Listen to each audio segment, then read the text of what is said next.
الدنيا باظت على الاخر بجد. اي شيخ بقى بيظهر من التيك توك ووراه الخلفيه دي بيبقى وراه مصيبه حرفيا. انا كمان كرهت كل الشيوخ التيك توك اللي وراهم الخلفيه دي كلهم عايزين فتاوي او مصدر للدين، مش مكانه شيوخ التيك توك خالص يا جماعه. في اهل للثقه وفي فتاوي بتصدر من اماكن موثوقه، مش هنا على التيك توك. اسمعوا يا اولاد، اسمعوا من الاستاذه ماسه دي، بتنصحكم لمصلحتكم.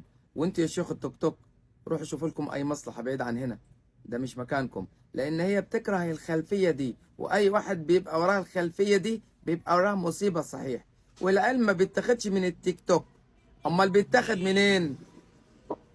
هي نسيت تقول لكم ما تاخدوش علم من اي شيخ على التيك توك، بس خد العلم مني انا ماسه. الصلاة بالميك اب حلال باتفاق من جمهور العلماء طالما متوضية قبله طبعا. لبس الخاتم في اصبع التشهد حلال ومفيش اي نص شرعي نهى عن الموضوع ده. حلق شعر الجسم للرجالة حلال. حلق الحواجب هي اللي حرام، وحلق اللحية مكروه. انك تسيب الحذاء مقلوب مش حرام. قراءة القرآن للبنات بدون تعرفوا بعد كده غلطكم، اوعى تسمعوا من حد غير مسا بس.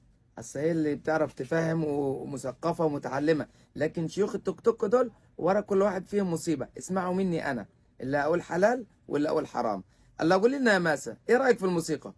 الموسيقى هي اللي حرام. معظم العلماء ان لم يكن كلهم قالوا ان الموسيقى حرام، والباقي من العلماء اللي حللوا الموسيقى حطوا شروط كتير لسماعها، فهم يعتبروا قالوا حرام بس بشياكه. فعلا اول مره تقولي حاجه فعلا صحيحه، ربنا يبارك فيكي. يا سلام، ربنا يكرمك يا بنتي، ربنا يصح حالك فعلا. شوف كلمه اجمع جمهور العلماء طالعه منها زي العسل ازاي. ربنا يكرمك يا رب ويبارك فيكي.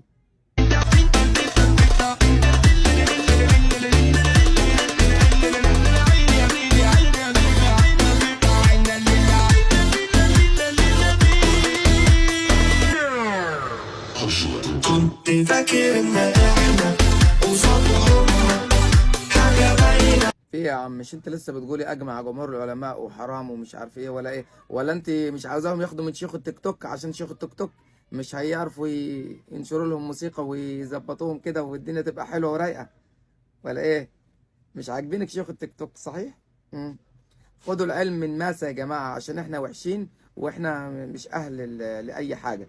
هي اللي هتعرف تنشر موسيقى وتنشر فتاوي في نفس الوقت، وتنشر حاجه حرام وحاجه حلال في نفس الوقت، ومتبقوش عارفينها ماشيه ازاي. خليكم مع ماسة يا جماعه، عشان هي بتفهم اكتر من الناس كلها، ما شاء الله عليها، الله اكبر.